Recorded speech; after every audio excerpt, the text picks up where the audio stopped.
swear.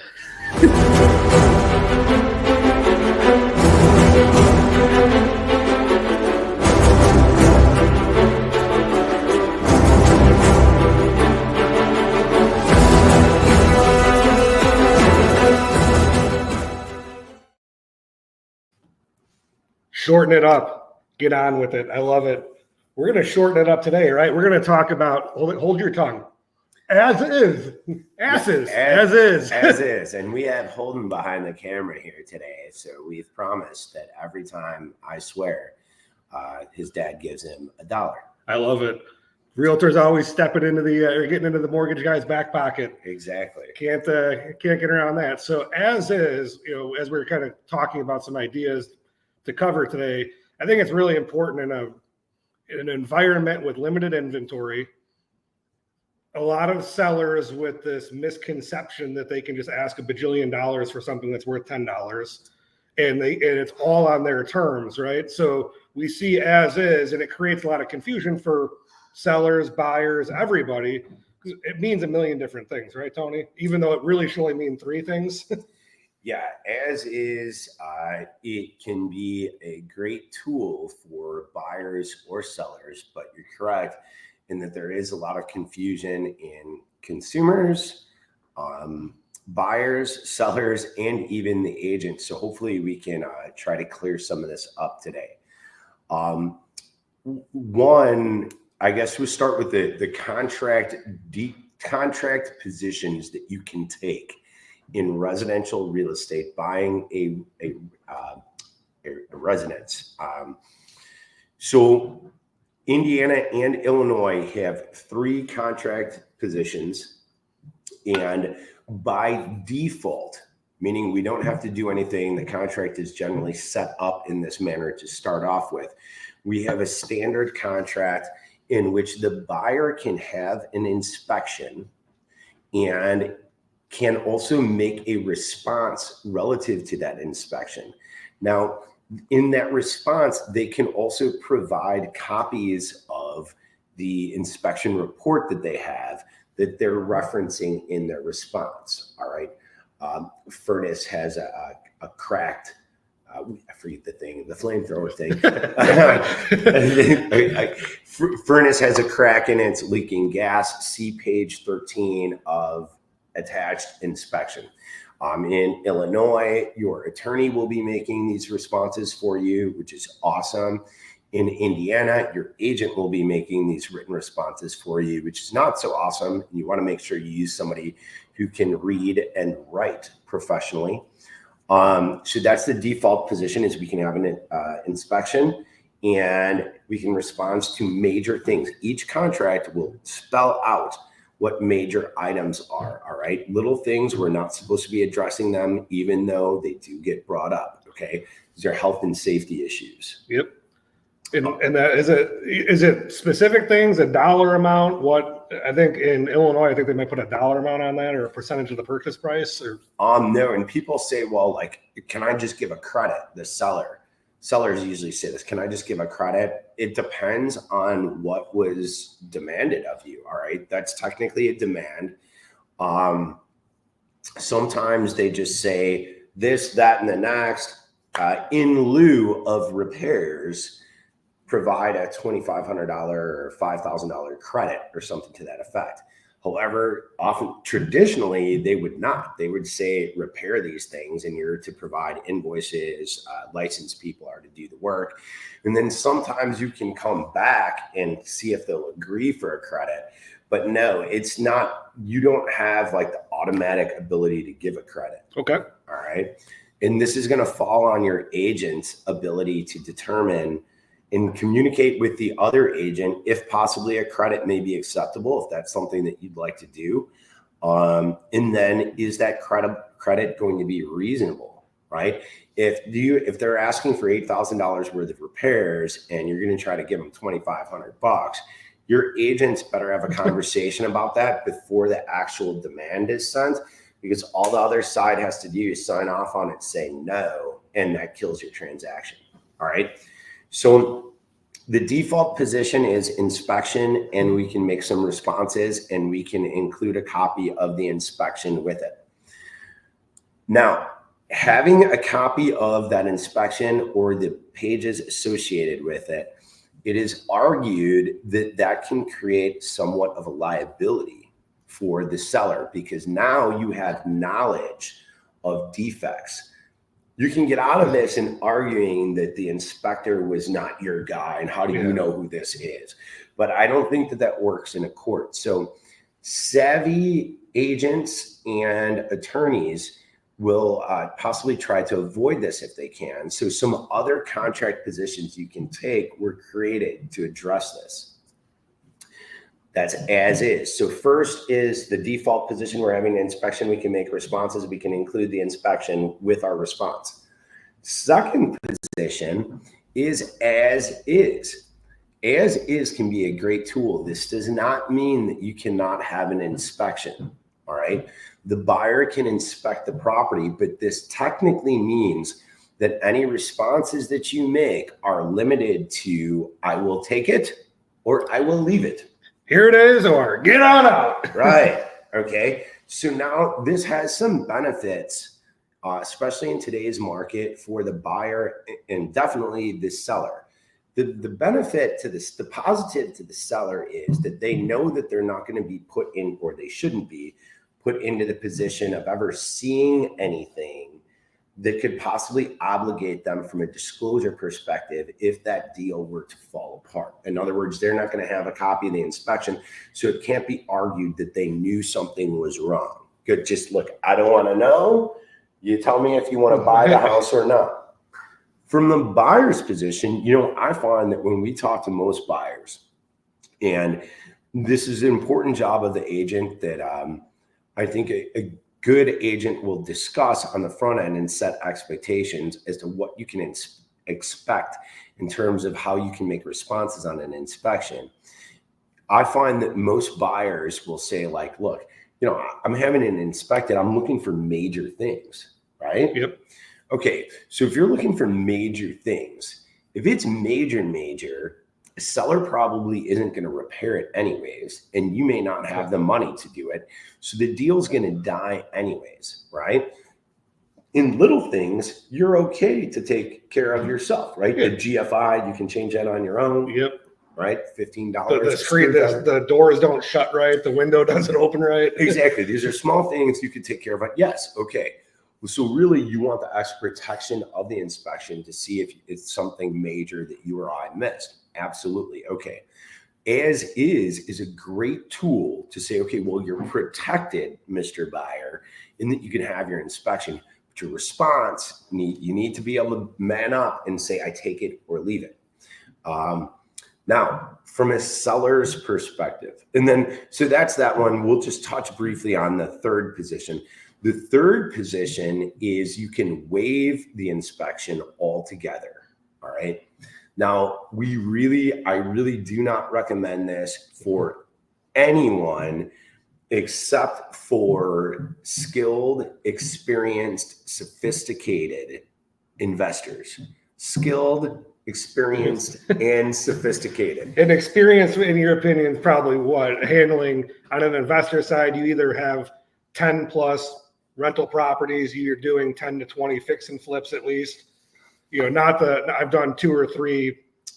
Yeah. And, if we ever see it come about again, we haven't, but if we ever see a large influx of foreclosures, when you're buying property from an institution, whether it be a bank or an asset management company that's handling it for a large financial institution, generally you are not going to win the bid to secure that property and get it under contract unless you waive the inspection. Okay. This sort of changed a little bit because people were saying the consumer was being taken advantage of. However, rehabbers and investors know, like, look, you're supposed to know what you're looking at.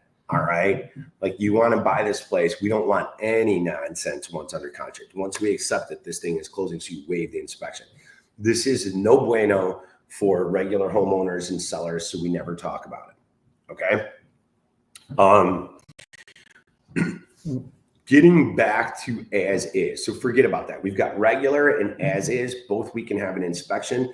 One, we can make a full response that includes the inspection report, and the other, we're supposed to say, I take it or leave it. Sellers get confused or lured into believing that as is like buying or selling a car, right? You see people when they sell cars, you have a sign a thing saying it's as is. As is, where is? All right. And generally that means that the transmission's on its last leg. The guy gets 50 feet down the road and the transmission blows and you're like, well, it was as is, right? And you get away with that in a car, all right? You don't get away with this in residential real estate. You are still obligated, and nothing frees you from your obligations of disclosure at the time of the sale. And you need to know these disclosures, what you fill out about your knowledge as a seller of the property, that survives the closing. I think in Indiana, the seller has to re-sign the disclosures, right? I usually see something at closing get passed around. Absolutely. You're recertifying the disclosures. Now, this is actually a good point. Where this comes from, everyone should be aware that when we go to sell the house as a seller, I have a series of forms. There's generally 3 with a series of questions on them about your knowledge of the house. This is your opportunity to protect yourself, to be honest and truthful, and disclose what you know is wrong. Over disclosure is always the safe route. And we see people 99 times out of 100, nothing's wrong with the house. Nothing is wrong with your house. Now, when I sell a house that I own, the disclosures look like a storybook. I'm using extra pages, all right? Yeah, okay. One time this bird flew into that window. Absolutely. And we could have a whole, we should have a whole thing on disclosure. Because that is its own thing. However, if something changes along the period of the contract, right? Like if you're in that first position where they've made a response and there's an inspection involved and you are informed of something, all right, you're technically supposed to update those disclosures and have the buyer sign off on that change. And this, say something happens, we've had it happen where a foundation cracks and leaks once we're under contract. You've got to call the buyer, let them know, and you have to update those disclosures and say, I'm aware of this, and have them sign off on it and agree it. All right. Indiana takes the extra step, which at the closing, the seller is signing off on recertifying. But sellers, when we go to see you at your house, I've heard it a million times, and I know that other agents do. So I see this manifest in the MLS and in listings. They say, I'm not doing anything. I'm going to sell it as is. And a couple of things you need to know that's fine. All right. You are not absolved of your obligation to full disclosure at the time that you sell, and this surviving after the closing. So if you know things that are wrong, you better disclose them. The second thing is you probably really want to consider whether or not you want to advertise as is. People aren't dying for your property. I don't care what it is that you have. Okay. I think people think, well, this is so nice. Well, they're not even in the door yet, right? They have to get in the door to see how nice it is. All right. So when we advertise in the primary text that everybody sees, these are the consumer remarks, the public remarks, the writing that's on Realtor.com, Zillow, Trulia, all of them, or whatever, the description of your property. If we have as is in there, that is a giant red flag. That's an alarm going off. Right? Even I'm obviously on the other side of these transactions in the finance side, but I see as is, and it tells me 5% off. Well, it tells you 5% off. It tells you that something's wrong with this house, which something's wrong. I mean, especially when we got the ones that are on the market forever too. So like, what is causing it, right? Is it the as is, or what's behind the as is? Exactly. And oftentimes as is will create longer market time. It generally results in a lesser list price to sales price ratio. Okay. Now if your house is a beat down shack and it's fallen apart, this is a house that should probably sell to an investor. And we want to say as is in, and even as is cash only, things like this description to weed out having to deal with the wrong type of buyer. Yes, absolutely. When we sell property for banks that are in really dilapidated repair, we do that. We also take unprofessional pictures. All right. We're trying to draw in the right type of guy. A better way that you can handle this as a seller, if you do want to go as is we've got private remarks section in the MLS that a lot of agents don't use correctly, but every agent should be reading them before they're preparing an offer. This is a field that the public doesn't see, that amongst agents we can use to share helpful information about the sale. Seller is an estate with this guy. Okay, exactly. And in there, we can write as is only. You could say that. You could say things like as is preferred. All right.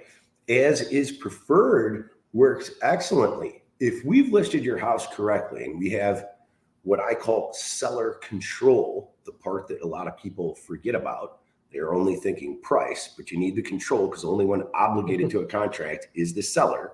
All right. Remember that. If we have seller control, we have buyers, maybe multiple, that really want the house. And we can go to you and say, you know what, Tony, we really liked your offer compared to his. We'll move forward with you if you change it to as is. You can still, and oftentimes they'll say yes. It takes a little bit more work, but the not advertising it that way on the front end brought in the right amount of buyers that we've got our pick now and we've got some control. And so that's, and then you, from there, you're able with seller control, the right agent approach, listing it, getting these offers, you're now able to weed out who's serious and who's not. Because if you're not like that as is with the, you know, the inspection, you're probably not missing something huge when you're walking, if you're seriously trying to buy that house, right? Yeah. And I think on our side and your side, there's a lot of people that want to use that inspection period to essentially renegotiate a contract, not in good faith. Absolutely. And then it creates, from a seller side, creates this endless loop, 10 days, 12 days, you're losing market time, you know, in that case. Or if you're a buyer and it gets caught in this loop, what happens when you get to day 12, that deal falls apart, and then that other house that you were really hoping for came back on the market? Bingo. Time is everything. We've talked about this a million different times. Time is everything. Yeah. And you know what? The other thing that I should touch on that you probably never see is there's actually a lot of times where I'll go into somebody's house and it's gorgeous. And they say, I'm selling it as is. And the reason that they say that is because they've done everything that could be done, and they've done so much work, and they just don't want to do any more. And these people we have to tell, and a lot of agents don't. So these are the guys who really get killed in their sale, and the buyer just cremates them. You have to tell that seller, Mr. Seller, like, your house is beautiful. Like, what's the worst thing that's going to happen? Like, somebody's going to say, you got to change a GFI shit. I'll change it for you myself, man. All right. And then the other thing is, okay, so, you know, you're on the market, your fair market is $500,000. Mr. Seller, what would you do if you get a buyer that says he's cash, he'll give you $530,000. All right. But you got to rewire, part of your living room, and that's going to cost you $1,500, right? You're $28,500 to the upside. Would you get paid would you agree to be paid $28,500 to rewire part of your living room? You absolutely would. Sign me up for that. So why would we take this guy off the table from the beginning? All right. And I don't know if any agents watch this, but this is really the things you have to think about when you're working with a seller, right? They don't know how this works. It's our job to educate them as to what the best position is. All right. And I think, let's talk about the obligation of seller disclosures too, right? So as is does not exonerate you or allow you to just not provide disclosures. But I think in Illinois, you don't have to indicate seller disclosure. You can put exempt if you haven't occupied the property in the last 12 months. Is that kind of the case? That's not true. All right. All right. Tell me more. Yeah, and this is why disclosures, we could get into a lengthy conversation. Yeah, I think we got you on in 3 more weeks again. We can do it. We'll cover it. We'll cover that. We'll do disclosures. No, the only time that you are not obligated to complete disclosures is if you were awarded the property by the court and you truly know nothing. And this is not even foreclosure, pretty much. Not even a foreclosure. All right. Really? Because they sued for the property. This is like you accidentally ended up owning it. Hey, Tony, you won the property. We don't know how. So pretty much everybody. The other thing that we see a common problem is when somebody is a trustee of an estate. Your parents have a trust and you were named as the trustee in the estate. You live in North Carolina. You haven't even been to this house, right? What we'll see them do is the first disclosure, the seller's disclosure has 23 questions. The first question asks if you've ever occupied the property, and then there's another 22 questions. We'll see people check no, and then draw a line through the rest of it. Absolutely not. You can be sued for that after the fact. Absolutely, 100%. Without a doubt, I guarantee every attorney worth his salt will agree with me on that.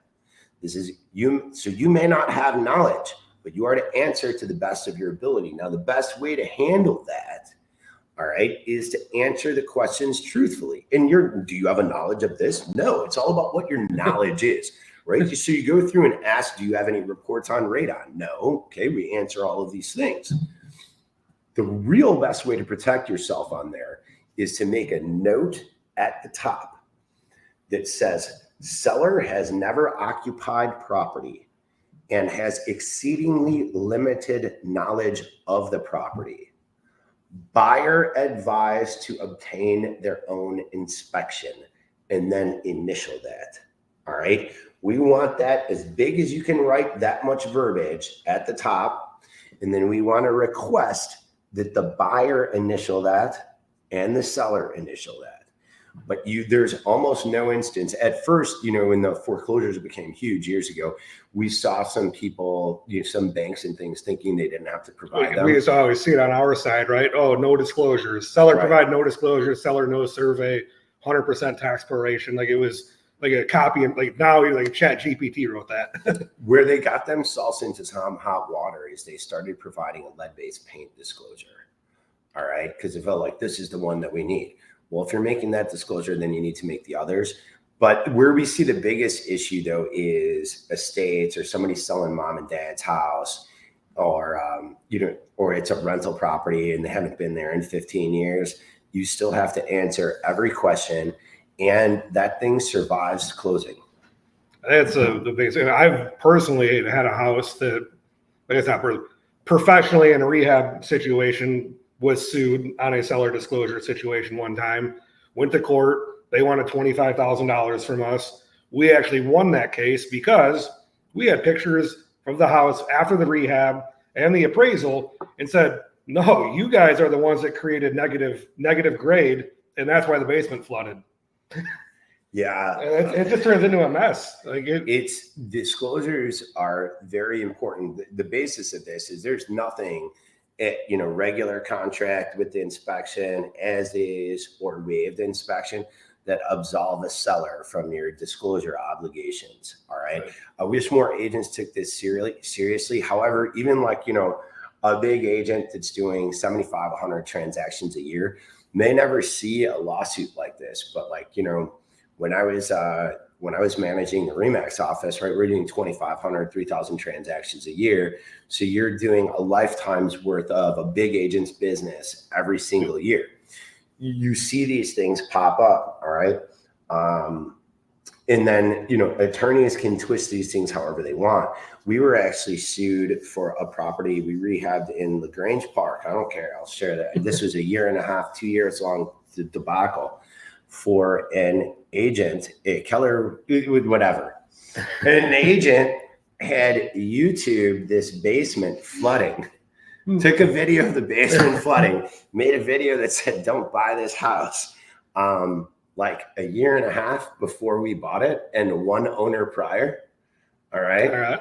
And then, and we had finished the basement, and in the finishing of the basement, we actually paid for some professional waterproofing because there was some water issues. It wasn't bad. There had already been somebody repaired.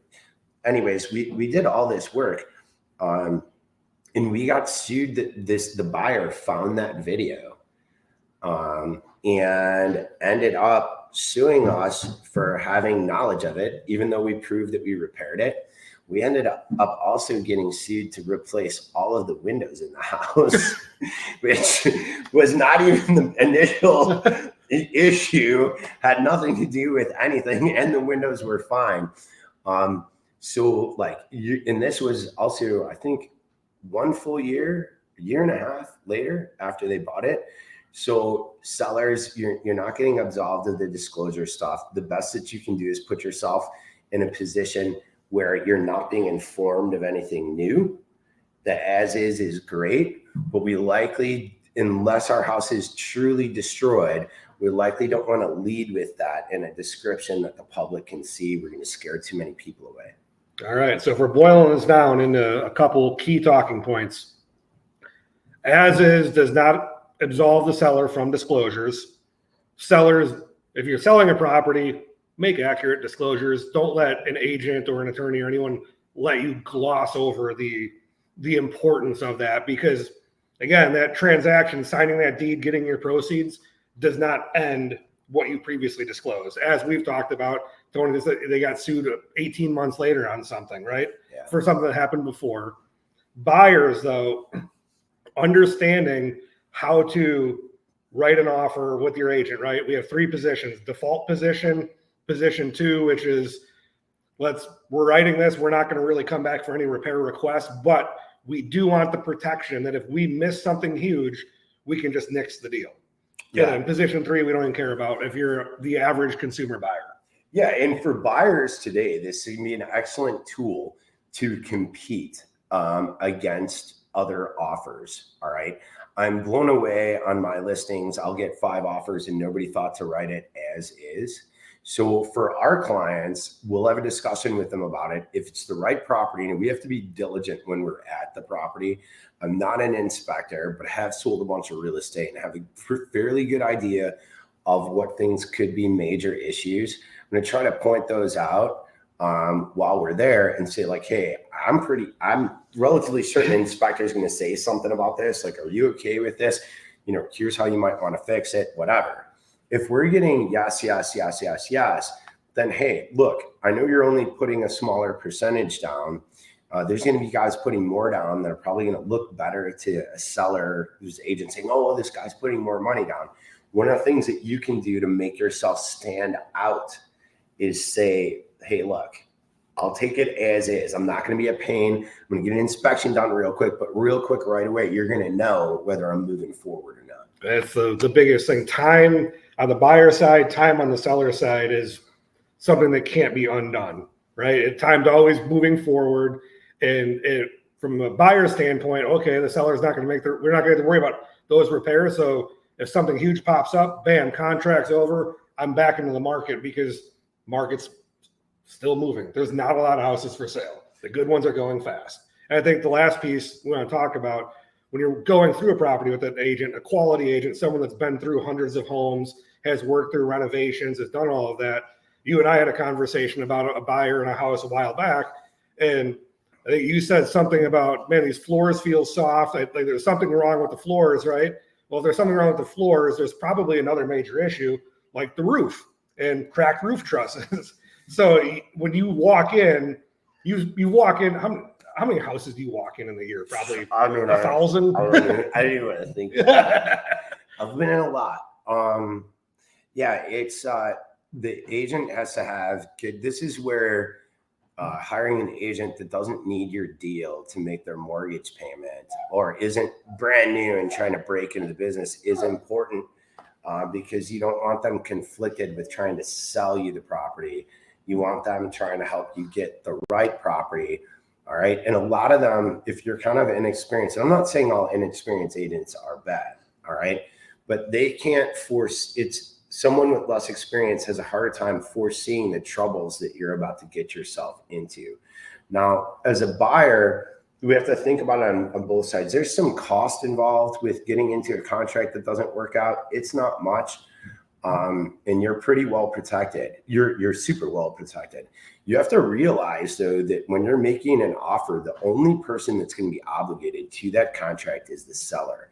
I don't care what anybody says. Commercial and industrial real estate is a completely different thing because the law views them as sophisticated individuals who are supposed to be experienced and know what they're doing. Okay.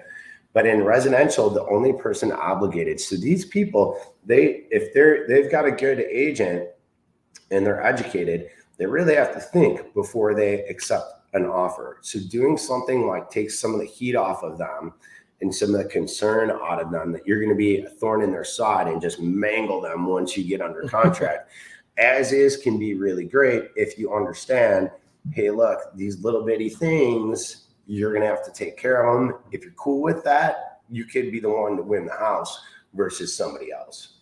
All right, there it is. Grab your asses. It's as is. There's $1 holding your. You got $1 more for the for later today. Tony, how do people get in touch with you? If they want questions about selling their house, buying a house. 708-259-3734. If you can't remember that, you can Google Tony Mitidiero, and I should pop up all over the place. I love it. You want me? Apply with JR.com or 630-284-9729. Until 3 weeks from now, we'll talk about disclosures. Yeah, absolutely.